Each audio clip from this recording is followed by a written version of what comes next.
Fala galera, beleza? Eu sou o professor Daniel Drummond e estou aqui para te ajudar a compreender um pouco mais da história sem decoreba. Vamos nessa? Bom, antes da gente começar a falar um pouco sobre a história, a gente tem que compreender que nenhum evento histórico acontece de uma hora para outra, como num passe de mágicas. Na verdade, ele é reflexo de uma série de coisas que vieram acontecendo ao longo do tempo. Algumas próximas do tempo, outras mais distantes. Mas isso tudo é reflexo do que vem acontecendo.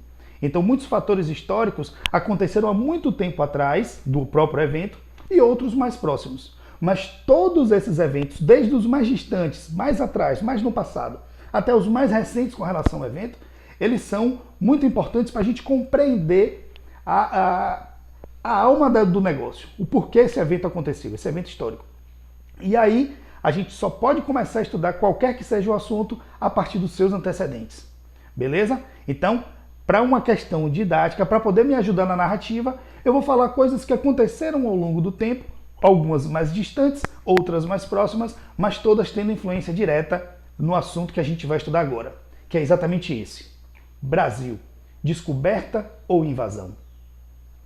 Para a gente poder saber disso, a gente vai ter que retornar no passado e voltar ao período das grandes navegações. Entender por que os portugueses eles eram considerados os melhores navegantes da época. Porque Portugal ele tinha a prática comercial de fazer comércio com as Índias. Só que eles faziam esse comércio pelo mar Mediterrâneo. Entretanto, com o domínio dos turcos daquela região, eles proibiram os portugueses de passarem por ali. Resultado, se os portugueses não podiam passar por ali, eles teriam que procurar um caminho alternativo. Mas aí você se pergunta, ué, mas por que não podia passar? Porque os turcos foram bem claros.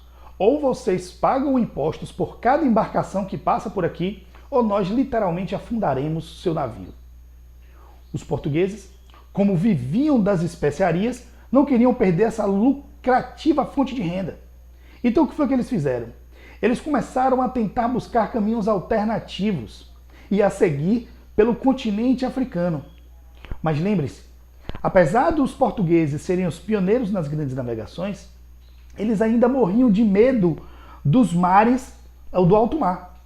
Porque na época havia uma grande discussão sobre a esfericidade ou não da Terra. Na época, a Igreja Católica afirmava que a Terra era plana e que a Terra era o centro do universo. Isso gerou um grande debate na época, dentre os renascentistas principalmente, que difundiam a teoria criada por Aristóteles lá em 350 a.C., que dizia que não, que a Terra era redonda. Mas nessa época, a igreja já estava por aqui com uma série de levantes que estavam acontecendo, principalmente por causa da Contra-Reforma, principalmente por causa da Reforma Protestante. E eles já estavam retados porque estavam perdendo diversos seguidores para as igrejas protestantes. Então eles, através da Contra-Reforma, buscaram repelir toda e qualquer iniciativa que fosse contrária aos ideais da igreja. Então nosso amigo Galileu Galilei, por exemplo, o cientista, ele disse que a Terra não era o centro do universo, mas sim que ela gravitava ao redor do Sol. Resultado? A igreja o ameaçou de queimá-lo na fogueira, assim como fez com Copérnico. E o nosso amigo Galilei, que não era nada besta, resolveu recuar e aceitar a condição da igreja e negar sua teoria. Mas todos nós sabemos que ele estava certo. Partindo desse princípio, os cientistas começaram a divulgar essas teorias de que a Terra era esférica e não plana, e que não havia monstros marinhos como as pessoas acreditavam. Mas os portugueses, ainda temerosos disso, começaram a fazer as suas navegações, iniciaram as suas grandes navegações a partir do continente africano, sempre beirando a costa. E em cada região do continente africano onde eles paravam, eles construíam feitorias para poder fazer negociações com o povo local.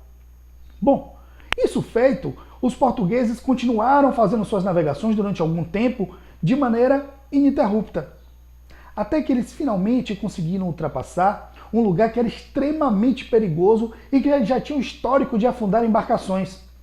O local onde dois oceanos se encontram, o Oceano Índico e o Oceano Atlântico. Esse local onde esses dois oceanos se encontravam chamava-se Cabo da Boa Morte. Cabo da Tormenta. Perdão, desculpa, Cabo da Tormenta. E aí o que acontece? Com o Cabo da Tormenta, os dois oceanos se encontravam e criavam grandes ondas, o que fazia com que as embarcações da época, que eram muito frágeis, as caravelas ou mesmo até as naus, elas afundassem, elas não suportassem as tempestades e as ondas altíssimas que aconteciam. Resultado: quando os portugueses finalmente conseguiram ultrapassar o Cabo da Tormenta, o rei de Portugal então resolveu rebatizá-lo. Agora não mais Cabo da Tormenta, agora Cabo da Boa Esperança. Boa Esperança porque a partir daí os portugueses encontraram um caminho alternativo que levariam diretamente para as especiarias. Cravo, canela, noz moscada, incenso, seda, tudo que eles poderiam comprar por preços irrisórios e vender por um preço extremamente alto na Europa, porque os portugueses eram os principais fornecedores de especiarias da Europa. Com isso, os portugueses eles ficaram muito felizes, porque eles passaram a comercializar essas mercadorias sem a necessidade de pagar os impostos aos turcos. É bem verdade que esse trajeto levava muito mais tempo, mas eles resolveram bancar a aposta e levar navios ou embarcações cada vez maiores para poder chegar e fazer essa negociação no Oriente, né?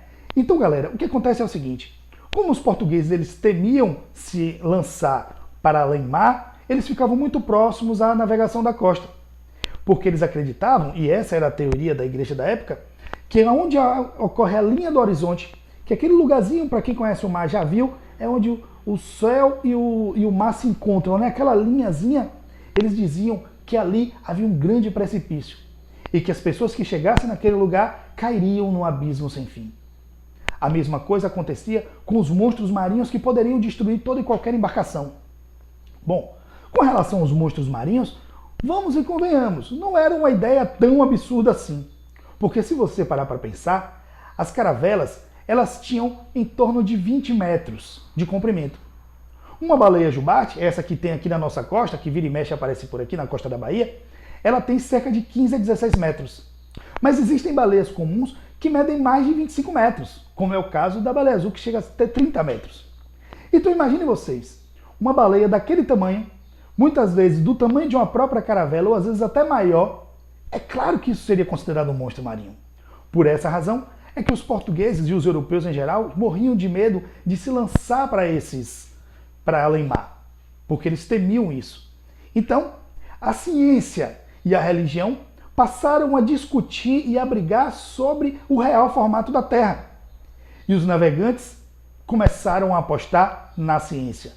E graças a isso é que um cara, um europeu, um navegante, chamado Cristóvão Colombo, vai apostar na esfericidade da Terra e vai navegar em direção a leste com o objetivo de provar a esfericidade da Terra e chegar no oeste, chegar no Oriente. Porque como a Terra ela é esférica, ele queria navegar de um lado, sempre em direção ao Sol, porque ele, para comprovar a teoria, chegaria do outro lado, no Oriente, nas Índias, onde ele também iria comercializar. Por essa razão é que, em 1492, tentando chegar ao Oriente, nosso amigo Cristóvão Colombo vai descobrir as Américas. Portugal, quando descobre isso, ficará realmente intrigado e dizendo: bom, será que essa minha forma de navegar é interessante? É isso que a gente vai ver em breve. Nós veremos que os portugueses perderão o medo e se lançarão para além-mar, assim como fizeram os espanhóis. Grande concorrente dos portugueses no que se refere às expansões marítimas, a busca de mercado consumidor, a busca de matéria-prima, a busca de ouro e prata. Isso é o que a gente vai ver na próxima aula. Fique ligado, não perca! Um abraço, galera. Até!